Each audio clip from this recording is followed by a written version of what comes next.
साथियों नमस्कार। आज हम यहाँ उपस्थित हैं लखीमपुर खीरी। ये नगर लखीमपुर खीरी, ज़िला लखीमपुर खीरी का ज़िला मुख्यालय। और ये रोड जाती है रामापुर से और कोट या कचे औरंगाबाद। इस रोड पर रामापुर के ही निकट, जहाँ पर ये मेन हाईवे से ये रास्ता जुड़ती है, यहीं पर एक प्रतिष्ठान स्थापित है श्रीमान अतुल जी के द्वारा। राम राम भाई। ये प्रतिष्ठान स्थापित किया गया है और इसका क्या नाम है? गौ परंपरा। गौ परंपरा है। थोड़ा सा इधर आ जाइएगा। और इस प्रतिष्ठान में विभिन्न प्रकार के आगे आते हैं, विभिन्न प्रकार के गौ उत्पाद बनाने का कार्य श्रीमान अतुल जी के द्वारा किया जा रहा है। आप देखिए ये गौ परंपरा यूनिट रामापुर ऑफिस आगे आते हैं और आगे थोड़ा फास्ट। रामापुर ऑफिस लखनऊ, नारी सशक्तिकरण से गौ संरक्षण। तो गौ माता भी वो एक मात्र रूप में ही है और वो निश्चित रूप से उनसे नारी सशक्तिकरण भी होगा। वो एक मातृ शक्ति का ही स्वरूप है। तो ये देखिए बहुत से उत्पाद अतुल जी के द्वारा बनाए गए उत्पाद। देखिए ये दीपक है। ये दीपक कितने का है? गाय की गौ की कटोरियाँ हैं। गाय के गोबर से कटोरियाँ। इसका क्या काम है?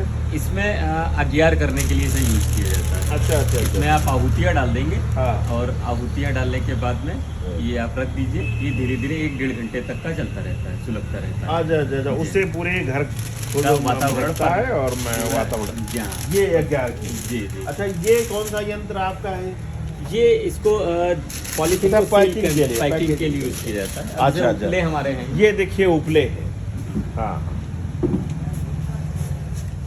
ये भी अगियारी करने के लिए ये उपयोग किए देखिए जाते हैं। उपले हैं। कितना अच्छी तरीके से इसकी पैकिंग की गई है और निर्माण भी होता है और पैकिंग भी होती है।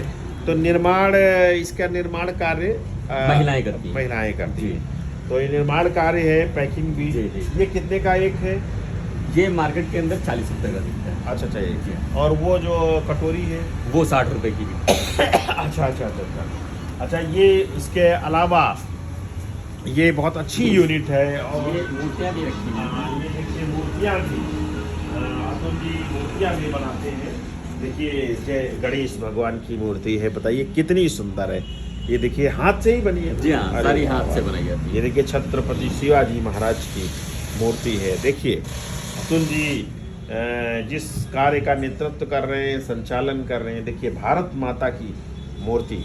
देखिए ये देश पूरी दुनिया में परिवर्तन लाने के लिए भारत के युवाओं को इस प्रकार के रचनात्मक कार्य खड़े ही करने पड़ेंगे। बहुत ही अच्छा ये सुंदर कार्य आपके द्वारा किया जा रहा है। इसमें क्या चीज़ है? ये सारा महिलाओं के यहाँ से उपला आया हुआ है। अच्छा, इसमें गोल उपले, कुछ चौकोर भी है। हाँ, जी, देखिए दिख रहा है। ये देखिए ये इस तरीके से ये उपले आते हैं बोरियों में पैक होके महिलाओं के घर से। अच्छा। ये वहाँ पैकेजिंग हम लोग यहाँ घर से वो बना जी, करके जी। भेजती है। जी हाँ। तो आप पैकिंग वाला कार्य आपके द्वारा। जी। ये कौन सी मशीन है? इससे हम लोग पहले अगरबत्ती बनाते थे। हाँ। लेकिन अगरबत्ती का कल्चर धीरे धीरे खत्म हो गया है। धूप स्टिक को कोन पे आ गया है। हाँ। तो ये बंद कर दिया गया है। अच्छा, तो ये पीछे प्लांट्स वगैरह है।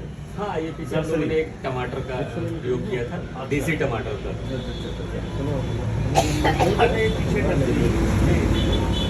तो ये बहुत ही अच्छी यूनिट है और हम इस अच्छे यूनिट चलाने के लिए अतुल जी को बहुत बहुत बधाई देते हैं, बहुत बहुत शुभकामनाएं देते हैं। आप निरंतर ये कार्य करें। आप कुछ समाज से या देशवासियों से अपने इस कार्य को जो कर रहे हैं इसके बारे में कुछ अपील करना चाहेंगे?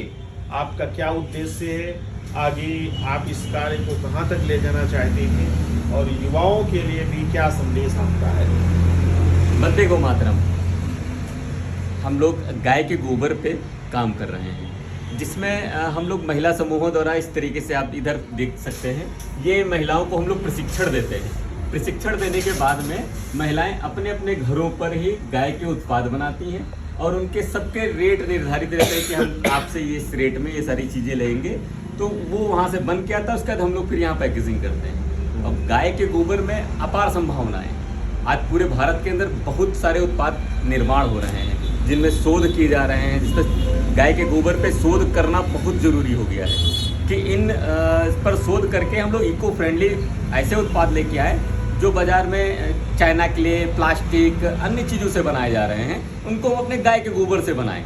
तो इससे हमारे गौ माता का भी संवर्धन होगा और महिलाओं को रोज़गार मिलेगा, और जो और इसमें लोग जुड़े होंगे उनको भी बहुत बड़ा व्यापार मिलेगा, क्योंकि इसको पूरा चलाने के लिए एक बड़ी व्यापारिक प्रक्रिया को आपको फॉलो करना पड़ेगा। इस तरीके से ये सारी चीज़ें नहीं चल सकती हैं। इसका इन्वायरमेंट में भी कोई रोल है? हाँ, इसका इन्वायरमेंट के अंदर भी बहुत बड़ा रोल है। इको फ्रेंडली उत्पाद होते हैं, ये आप कहीं भी फेंक दीजिए। जैसे कोई प्लास्टिक का उत्पाद टूटा तो उसको डिस्ट्रॉय होने में सदियों लग जाएंगे। जैसे ये मूर्ति है, कभी अगर खराब हुई तो टूट गई तो आप उसे डिस्ट्रॉय कर सकते हैं, आराम से नदी में डाल दीजिए, जी, सड़ जाएगा। और जी, और इसमें एक और चीज़ है, कभी भी गोबर की कोई मूर्ति टूटे तो आप उसे फिर से बना सकते हैं। वो टूटेगी और रिपेयरिंग पॉसिबिलिटी है। जी, जी। अन्य किसी प्रोडक्ट के रिसाइकिल भी हो जाएगी और इसको फिर से रिपेयर भी किया जा सकता है। तो ये दोनों ऑप्शन हैं। तो हम लोग ऐसे उत्पादों पे काम करें जिसमें हम भारत का भविष्य हो। गौ माता भारत का एक्चुअली में, कभी सोने की चिड़िया अगर भारत को बोला जाता था तो उसके पीछे का रीजन गाय थी। गौ माता से जो उत्पाद हम लोग निर्माण कर रहे थे उस समय के हिसाब से, जैसे कपास है, ठीक है, और बहुत सारे अनाज, हल्दी, धनिया, मसाला हम लोग का था। ये गाय के गोबर से जितनी भी सारी चीज़ें निर्माण होकर आ रही थी, उत्पाद होकर आ रहा था, उसकी कीमत पूरे विश्व के अंदर सोने के भाव बिक रहा था। वो उसके अंदर वो क्वालिटी थी।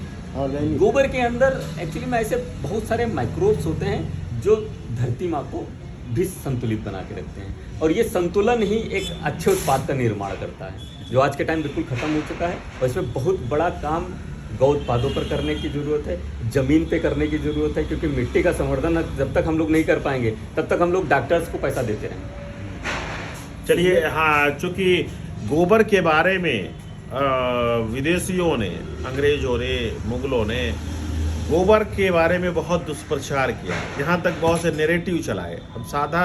हम सिंपली बोलते हैं क्या दिमाग है, गोबर है क्या? गोबर मतलब एक है दृष्टि से देखने की एक हमारे अंदर भावना बनाई गई।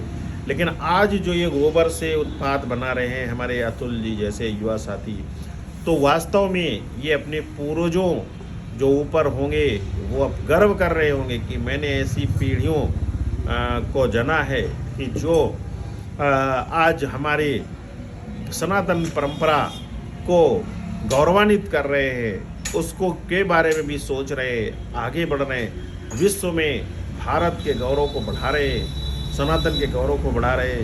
तो गोबर के बारे में युवाओं से अतुल जी का यही संदेश है कि गोबर पूज्य है, गोबर सर्वोपरि है, गोबर को सिरोधार्य करना चाहिए। गोवर्धन पूजा में हम लोग गोबर की पूजा करते हैं, विभिन्न अवसरों पे गौ माता गोबर की पूजा होती है।